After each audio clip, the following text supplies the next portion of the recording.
ఆ సేవ వల్లే మనకు అన్ని లభ్యమవుతాయి. ఇప్పుడు గురు చరిత్రలో అమ్మ, మనం గురు చరిత్ర అని దత్తాత్రేయ స్వామి చరిత్ర ఉంది. గురు చరిత్రలో దీపకుడి వృత్తాంతం మొదటే ఉంది, దీపకుడు వృత్తాంతం అని. గురు సేవతోనే పొందాడు జ్ఞానాన్ని. గురువు సేవ వల్లే జ్ఞానము, సేవ వల్ల జ్ఞానము, జ్ఞానం వల్ల తత్వము, తత్వం వల్ల మోక్షము లభిస్తాయి. అందుకని సేవ చేస్తేనే మనకు, అంతే తప్ప ఎప్పుడు గురువు ఆ విమర్శ అనే పదాలు, గురువు నిందన ఇవన్నీ అమ్మో అస్సలు ఆ పదమే మనం వాడకూడదు, అంత గొప్పదమ్మా.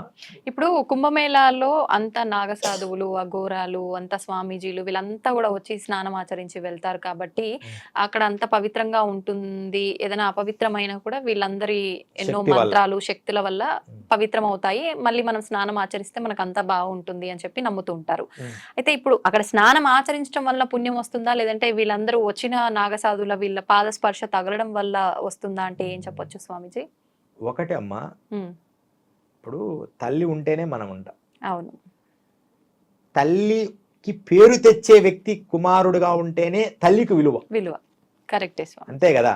పుత్రోత్సాహంబునాడు తండ్రికి పుత్రుడు జన్మించినప్పుడే పుట్టదు జనుల, పుత్రుని కనుగొని పొగడగా పుత్రోత్సాహంబునాడు పొందురాసు.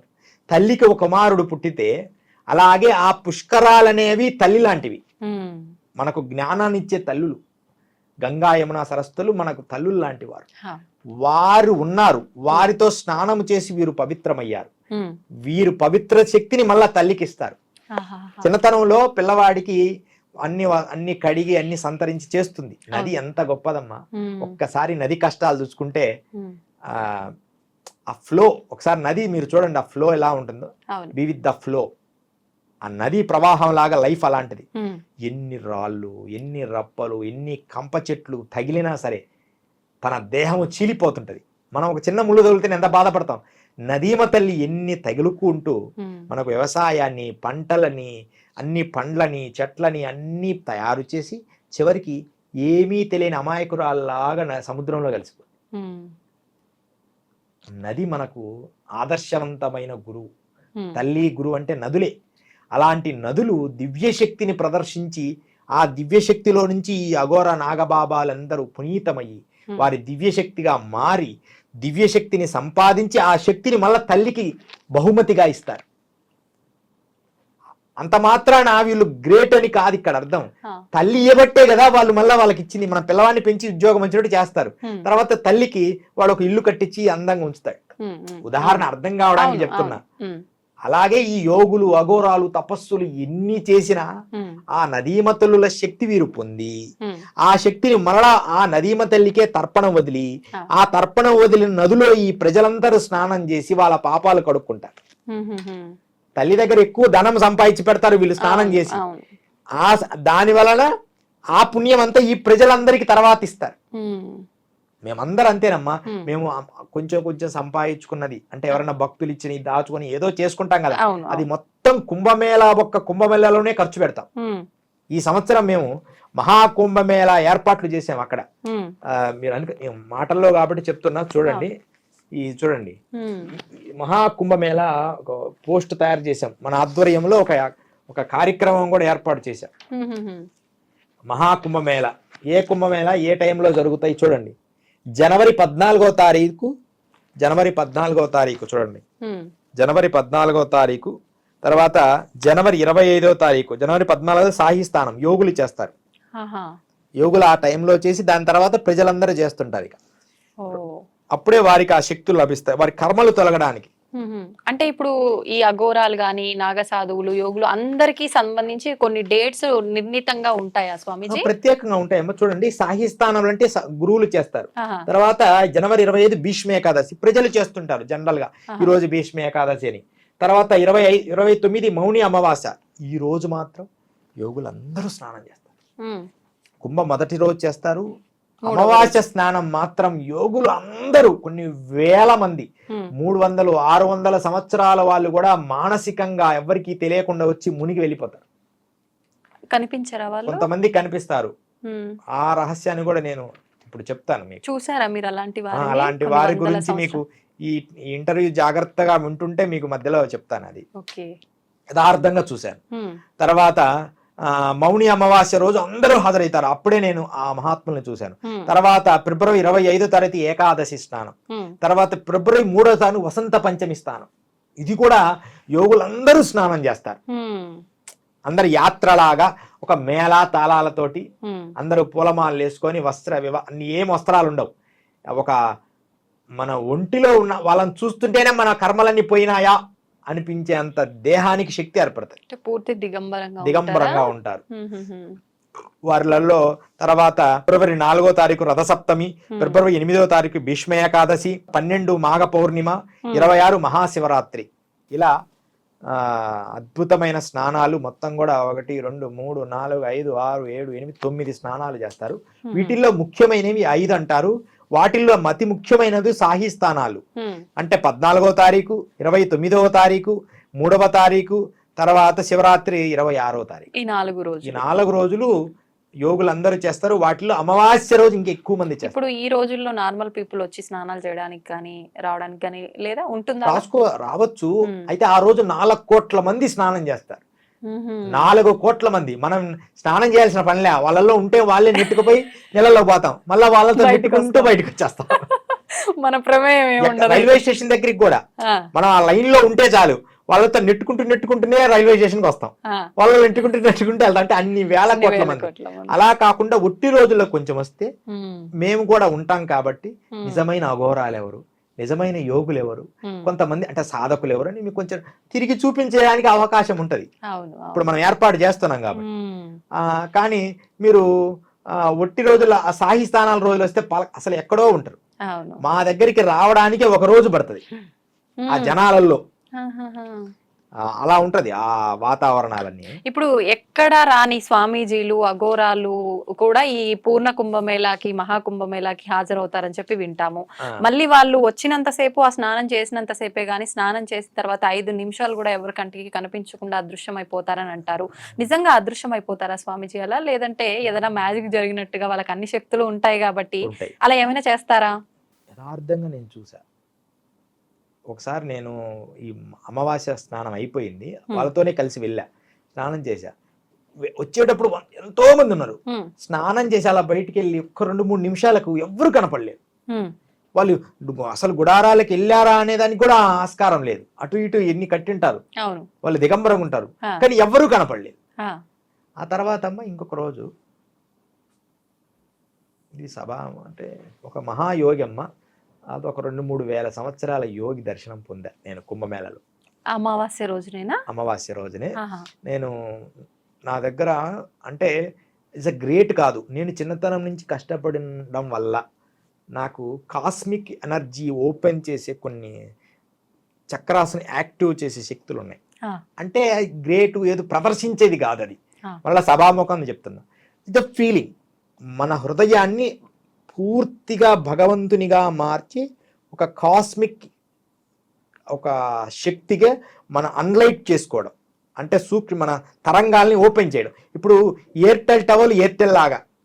ఇప్పుడు నేను ఒక యోగ సాధనకుని కదా, నిజమైన యోగ సాధకులు ఎవరుంటారో వాళ్ళని కనుక్కోవడానికి నాలో ఒక రకమైన యాంటీనా పవర్ పెంచడం, శక్తిని అలా ప్రదర్శించి ఒక రకమైన ముద్రతో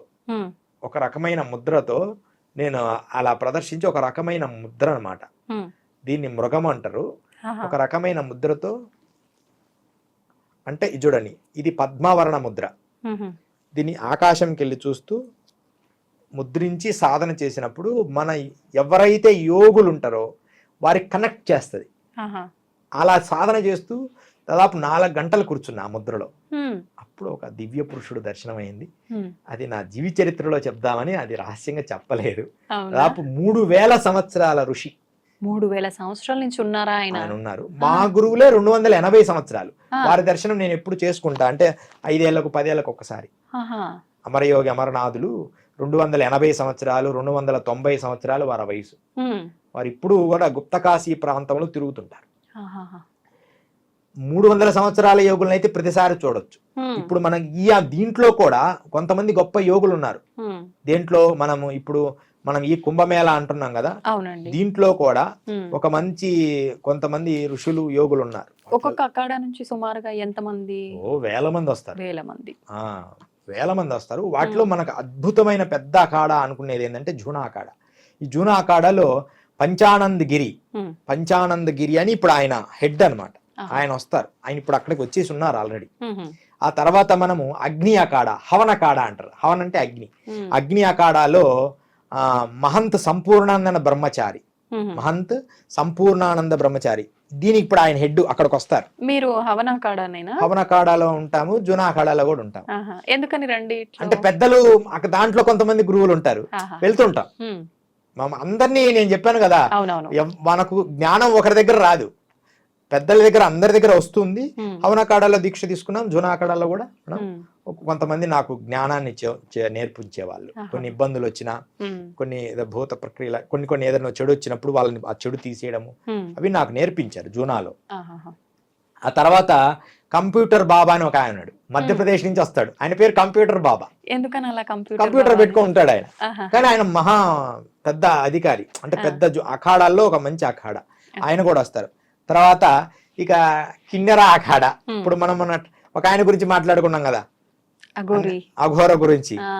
ఈయన కాదండి నా అఖాడా నా కాదా ఉన్నారు. కిన్నెర అఖాడా అని ట్రాన్స్జెండర్ కి ఒక అఖాడా ఉంది. అందులో మొత్తం ట్రాన్స్జెండర్స్, ఓన్లీ ట్రాన్స్జెండర్సే ఉంటారు.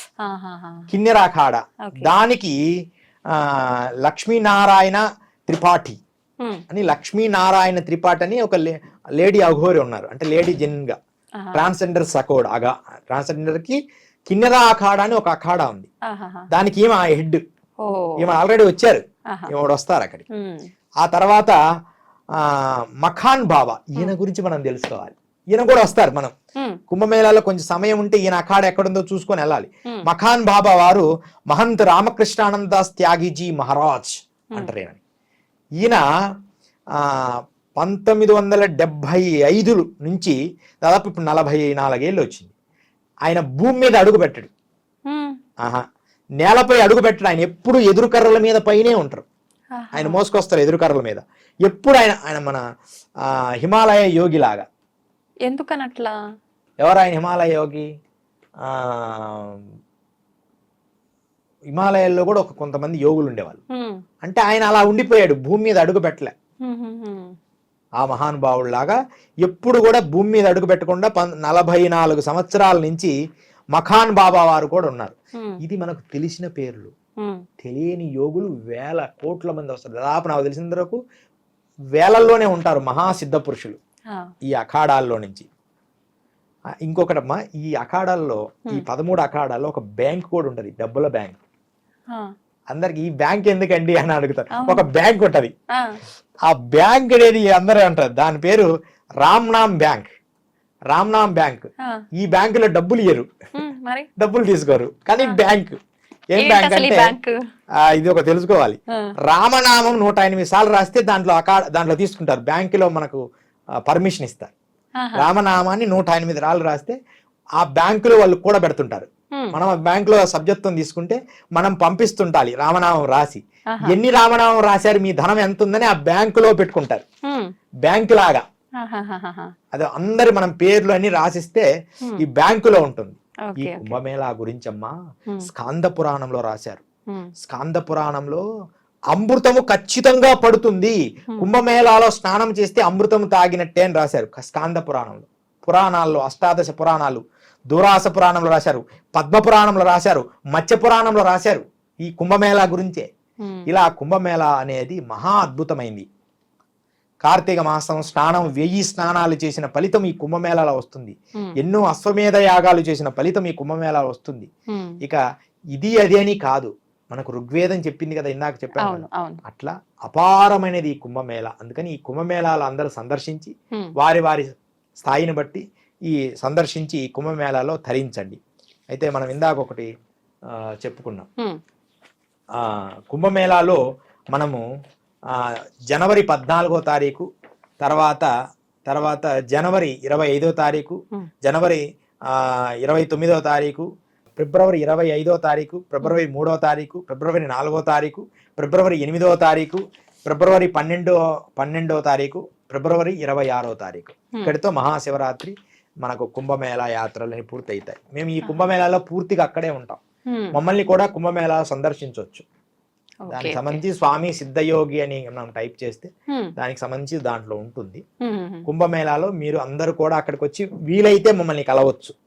అక్కడ కుంభమేళాలో భక్తులు ఎవరైనా వారికి వీలైనంత వరకు మాకు కాంటాక్ట్ చేసి వస్తే మేము వాళ్ళకు ఉండడానికి ప్రసాదం ఏదైనా పెట్టడం పంపించడం చేస్తాం.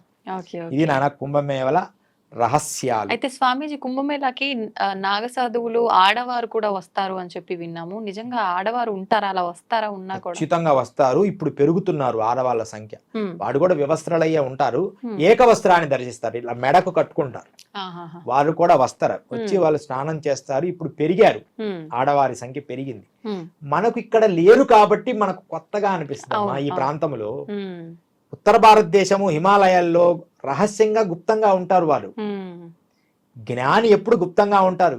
ఏదో గురువు ఆజ్ఞ మేరగా ఈ భౌతికంలోకి వచ్చాం మేము కూడా. ఇక్కడ మీ ఎంతకాలం ఉంటాం ఈ జగత్తులో, వెళ్తాం మళ్ళా హిమాలయాలకి వెళ్ళిపోతాం. కానీ సమయం, గురువు కొన్ని సంవత్సరాలను అయినా లోకంలోకి సేవ చేయాలి. ఎందుకంటే ధర్మాన్ని చెప్పేవాడు కూడా ఒకటి ఉండాలి. ఆ కర్మలు ఉంటాయి, అది అనుభవించిన తర్వాత మళ్ళా హిమాలయాలకి వెళ్ళిపోతాం. అంతే తప్ప ఎక్కువ శాతం ఇప్పుడు మేము 34 నుంచి 36 సంవత్సరాలు అజ్ఞాతంలో ఉన్నాను. భౌతికంలోకి వచ్చిన మళ్ళీ 10 ఏళ్ళు నేను రాలేదు. దాదాపు 40 దాటిన, ఇప్పుడు దాదాపు 50కి వస్తున్నాయి వయసు. ఇన్ని సంవత్సరాల్లో మేము ఎక్కువ అజ్ఞాతంలోనే గడిపాం, సాధనలోనే. గురువు ఆజ్ఞ మేరకు వచ్చాం. మళ్ళీ కొంతకాలం జగత్తు కొంతమందిని ఆణిముత్యాలు ఏరుకొని వాళ్ళకి ధర్మబోధ చేసి మరలా వెళ్ళిపోతాం. ఇలా ఏదైనా మహాకుంభమేళా రహస్యాలు ఐ డ్రీమ్ ద్వారా మనం తెలుసుకున్నాం ఈరోజు. ఎందుకంటే మాకు ఐ డ్రీమ్ ప్రత్యేక ప్రేమలు ఉన్నాయి. వీళ్ళు ఏదైనా ఎవరికి కంట్రవర్సీ లేకుండా ధర్మాన్ని మాత్రం ప్రబోధిస్తారు అని దీంట్లో మనం తెలుసుకున్నాం. ఇది అద్భుతమైన రహస్యాలు, వీటిని జాగ్రత్తగా పరిశీలన చేయండి. మహాకుంభమేళా రహస్యాలు తెలుసుకోండి, అందరికీ కూడా ఇది తెలియచేయండి. ఈ కుంభమేళా రహస్యాలు అందరికీ పంచండి మిత్రులారా. జై గురుదత్త, శ్రీ గురుదత్త, శ్రీపాదవల్లభ నరసింహ సరస్వతి, శ్రీ గురు దత్తాత్రేయాయ నమః. గురుదేవ దత్త. నిజంగా మా ఛానల్ పైన మీకున్న అమితమైన ప్రేమకి, గౌరవానికి ధన్యవాదాలు స్వామీజీ. మా అందరికీ కూడా కుంభమేళాకు సంబంధించి చాలా మంచి విశేషాలు, చాలా రహస్యాలు కూడా ఈ రోజు తెలియజేయడం జరిగింది. ధన్యవాదాలు. అందరూ కూడా కుంభమేళాకు రాండి, ఐ డ్రీమ్ ఛానల్ వాళ్ళ తరపున కూడా రాండి. మేము అన్ని గురువులను పెద్దలను కూడా వీలైనంత వరకు మీకు వీలైనంత వరకు కెమెరా ప్రయత్నం చేస్తాను, వాళ్ళ అనుమతి ఇస్తే. తప్పకుండా. జై గురుదేవ్. నమస్తే.